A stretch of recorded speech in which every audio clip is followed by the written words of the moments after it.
আসসালামু আলাইকুম। সংবাদে আপনাদের সবাইকে স্বাগতম জানাচ্ছি আমি নুসরাত। শুরুতেই সংবাদ শিরোনাম। ইরানি সশস্ত্র বাহিনী যেকোনো হুমকি মোকাবেলায় প্রস্তুত। এদিকে ইসরায়েলকে টিক্কা দিয়ে নতুন ক্ষেপণাস্ত্রের সফল পরীক্ষা চালাল তুরস্ক। সর্বশেষ থাকছে যুদ্ধবিরতির পরও গাজায় ৯৩ জনকে হত্যা করেছে ইসরায়েল। শুনছিলেন সংবাদ শিরোনাম, এখন বিস্তারিত। তার আগে ছোট্ট একটি আবেদন, এক মুহূর্ত থামুন। ভাবুন তো, একদিকে ইরানের যুদ্ধের প্রস্তুতির ঘোষণা, অন্যদিকে তুরস্কের আকাশে নতুন ক্ষেপণাস্ত্রের আগুন। বিশ্ব কিন্তু এই যুদ্ধ প্রস্তুতির শব্দের মাঝেই গাজার শিশুরা এখনও কাঁদছে, এখনও বেঁচে থাকার আশায় তাকিয়ে আছে নিরুপায় চোখে। যুদ্ধবিরতির পরও ৯৩কে প্রাণ নিভে গেল। কেউ ছিল মা, কেউ শিশু, কেউ ছিল নিজের দেশকে ভালোবাসা এক তরুণ। তাদের নাম হয়তো কেউ জানবে না, কিন্তু ইতিহাস জানবে নীরবতার মাঝেও মানবতার কান্না থামেনি। আপনার হৃদয় যদি একবারের জন্য কেঁপে ওঠে এই সত্যি জেনে, তবে নিচে লিখুন, ফিলিস্তিনের পাশে আছি। হয়তো আপনার এই কয়েকটি শব্দ পৌঁছে যাবে সেই সব মানুষের কাছে যারা এখনও আশা হারায়নি। আর যদি বিশ্বাস করেন সত্য খবর, ন্যায় বিচার আর মানবতার কণ্ঠ কখনো স্তব্ধ হওয়া উচিত নয়, তাহলে এখনই সাবস্ক্রাইব করুন আমাদের চ্যানেলটি, কারণ আমরা জানি সেই খবর যা অন্যরা চুপ করে যায়। আপনার একটি কমেন্ট, একটি সাবস্ক্রিপশন হয়তো কোনো এক গাজার শিশুর জন্য একটুখানি আলো হয়ে জ্বলবে। চলুন এখন বিস্তারিত জেনে নিই। ইরানি সশস্ত্র বাহিনী যে কোনো হুমকি মোকাবেলায় প্রস্তুত। আমরা প্রস্তুত যুদ্ধের জন্য। ইরানি সেনার হুঁশিয়ারি, ইসরায়েল আমেরিকাকে কঠোর বার্তা, ফিলিস্তিনের পাশে থাকার অঙ্গীকার। মধ্যপ্রাচ্যে উত্তেজনার আগুন যেন আবারও ছড়িয়ে পড়ছে। এবার সরাসরি যুদ্ধের প্রস্তুতির হুঁশিয়ারি দিল ইরানের সেনা। দেশটির সেনাবাহিনীর উপপ্রধান ও chief of staff admiral Habibullah Sayyari ঘোষণা দিয়েছেন, ইরানি সশস্ত্র বাহিনী স্থল, আকাশ কিংবা সমুদ্রে যে কোনো হুমকি মোকাবেলায় সম্পূর্ণ প্রস্তুত। বিশেষ করে ইসরায়েল ও যুক্তরাষ্ট্রের যে কোনো আগ্রাসী পদক্ষেপের জবাব দিতে আমরা মুহূর্তেই প্রস্তুত। শনিবার তেহরানে অনুষ্ঠিত চতুর্থ বিশ্ব সামরিক তীরন্দাজি চ্যাম্পিয়নশিপের উদ্বোধনী অনুষ্ঠানে তিনি এই শক্তিশালী বার্তা দেন। তার এই মন্তব্যে নতুন করে আলোচনায় এসেছে মধ্যপ্রাচ্যের টানটাং পরিস্থিতি, বিশেষ করে ফিলিস্তিনে ইসরায়েলি দমন নিপীড়নের প্রেক্ষাপটে ইরানের অবস্থান। অ্যাডমিরাল সাইয়ারি বলেন, আমাদের সেনাবাহিনী দেশের সেরা যুবকদের মধ্য থেকে বাছাই করা হয়। তারা শুধু প্রশিক্ষিত নয়, বরং বিশ্বাস, মনোবল ও দেশপ্রেমে অনন্য। শত্রু যদি আমাদের ভূমি, আকাশ কিংবা সমুদ্রে আগ্রাসন ঘটায়, ইরানি সেনারা তাদের জন্য প্রস্তুত। তিনি আরও যোগ করেন, ইরানকে ছোট করে দেখার দিন শেষ। আমরা জানি আমেরিকা ও ইসরায়েলের হুমকি নতুন কিছু নয়, কিন্তু মনে রাখবেন, আমরা সেই জাতি যারা নিজেদের বিশ্বাস ও সংস্কৃতির জন্য মৃত্যুকেও ভয় পায় না। চ্যাম্পিয়নশিপ উদ্বোধনের মঞ্চে দাঁড়িয়ে অ্যাডমিরাল সাইয়ারি বলেন, তীরন্দাজি শুধু খেলা নয়, এটি আমাদের সংস্কৃতির অংশ।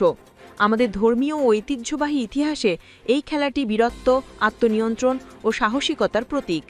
তিনি পৌরাণিক বীর আরাস দ্য আর্চারের নাম উল্লেখ করে বলেন, আরাস আমাদের সাহস ও আত্মত্যাগের প্রতীক। আজকে তরুণ প্রজন্ম যেন সেই আদর্শেই গড়ে ওঠে। ইরানের এই সামরিক নেতা বলেন, একটি সুস্থ সমাজই পারে শক্তিশালী জাতি গড়তে। অসুস্থ সমাজ কখনো অগ্রগতি করতে পারে না। তাই আমাদের সশস্ত্র বাহিনীতে খেলাধুলা অত্যন্ত গুরুত্বপূর্ণ। এটি তরুণদের শারীরিক ও মানসিকভাবে শক্তিশালী করে তোলে। তিনি জোর দিয়ে বলেন, এই প্রতিযোগিতায় ইরানের অংশগ্রহণ কেবল পদক জেতার জন্য নয়, বরং এটি বহু বিশ্বের সামনে ইসলামী ও বৈপ্লবিক মূল্যবোধ, ঐতিহ্য ও সংস্কৃতির একটি প্রদর্শনী। বিশ্ব জানুক, আমরা ফিলিস্তিনের পাশে। অ্যাডমিরাল সাইয়ারির বক্তব্যের মূল বার্তা ছিল স্পষ্ট, ইরান শুধু নিজের নিরাপত্তার জন্য নয়, পুরো মুসলিম মর্যাদার জন্য প্রস্তুত। তিনি ইঙ্গিত দেন, ফিলিস্তিনে চলমান রক্তপাতের বিরুদ্ধে ইরান চুপ করে থাকবে না। যখন ফিলিস্তিনের শিশুদের উপর বোমা পড়ে, আমরা চুপ থাকতে পারি না। ইরান সবসময় নিপীড়িত মুসলমানদের পাশে ছিল, আছে ও থাকবে। বিশেষজ্ঞরা বলছেন, এই বক্তব্য সরাসরি ইসরায়েলের উদ্দেশ্যে দেওয়া এক শক্তিশালী বার্তা, কারণ গাজা ও পশ্চিম তীরে ইসরায়েলি আগ্রাসন যত বাড়ছে, ততই ইরান তার অবস্থান আরও স্পষ্ট করছে। বিশ্ব যেন বোঝে, এটি একটি প্রাচীন মূল্যবোধ সম্পন্ন ভূমি। অ্যাডমিরাল সাইয়ারি বলেন, আমরা এই প্রতিযোগিতার মাধ্যমে শুধু ক্রিয়ানৈপুণ্য প্রদর্শন করছি না, আমরা আমাদের বৈপ্লবিক আত্মা, সাহস ও ঐতিহ্য বিশ্বের সামনে তুলে ধরছি। ইরান এমন একটি দেশ যার ইতিহাসে বীরত্ব লেখা আছে। শেষে তিনি প্রতিযোগিতা আয়োজনের জন্য ইরানের জেনারেল স্টাফ, বিমান বাহিনী ও তীরন্দাজি ফেডারেশনকে ধন্যবাদ জানিয়ে বলেন, তাদের এই উদ্যোগ ইরানের গৌরব ও ঐতিহ্যের উচ্চমানকে বিশ্বমঞ্চে তুলে ধরেছে। ইরানের এই ঘোষণা শুধু সামরিক প্রস্তুতির কথা নয়, এটি আসলে একটি আদর্শের বার্তা।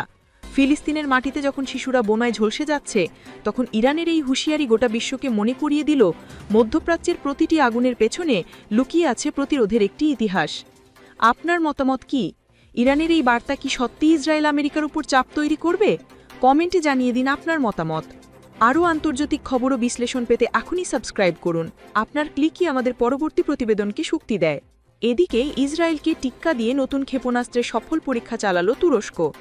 ইসরায়েলকে টিক্কা দিল তুরস্ক। নতুন ক্ষেপণাস্ত্রের পরীক্ষায় বিশ্বে তোলপাড়, এরদোয়ানের কঠোর হুঁশিয়ারি, নিষেধাজ্ঞা ও অস্ত্র বন্ধ করো, নয়তো মূল্য দেবে ইসরায়েল। মধ্যপ্রাচ্যে নতুন ভূমিকম্প।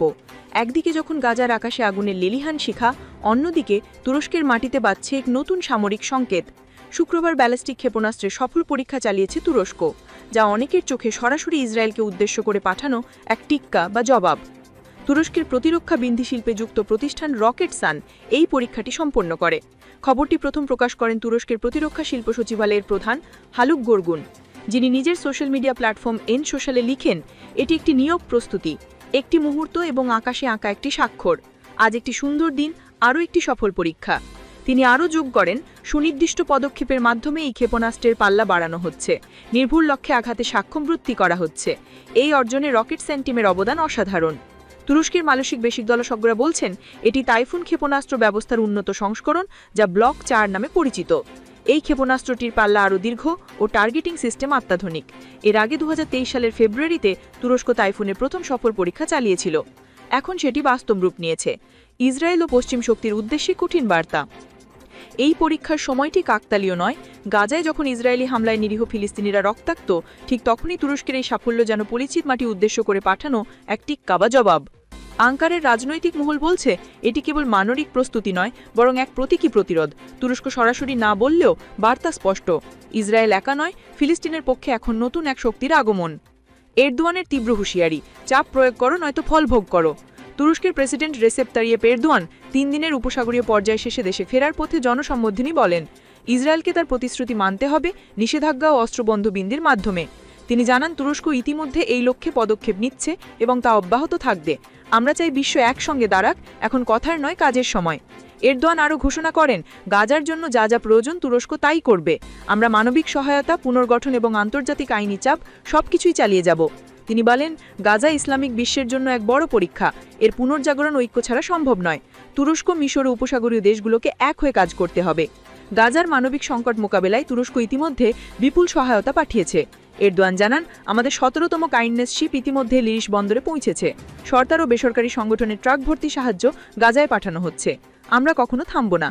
এদিকে ইসরায়েলের প্রধানমন্ত্রী বেঞ্জামিন নেতানিয়াহু সম্প্রতি তুর্কি সেনাবাহিনীর সম্ভাব্য গাজা উপস্থিতি নিয়ে আপত্তি জানালে এরদোয়ান জবাব দেন, গাজায় কিভাবে সহযোগিতা করা হবে তা আমরা নির্ধারণ করব, ইসরায়েলের অনুমতির প্রয়োজন নেই। রকেট সাইনের প্রধান মুরাত একিনজি কয়েক মাস আগে জানিয়েছিলেন, তাইফুন ক্ষেপণাস্ত্রের উন্নত সংস্করণ ব্লক 4 শীঘ্রই পরীক্ষা করা হবে। এখন সেটি বাস্তব রূপ নিয়েছে। এই ক্ষেপণাস্ত্রটি উন্নত সেন্সর, নির্ভুল টার্গেটিং ও বহুস্তরীয় প্রতিরক্ষা ভেদ করতে সক্ষম। অর্থাৎ শুধু প্রতিরক্ষামূলক নয়, এটি একটি প্রতিরোধ বার্তা, বিশেষ করে ইসরায়েল ও তার মিত্রদের জন্য। ফিলিস্তিনের পাশে তুরস্ক।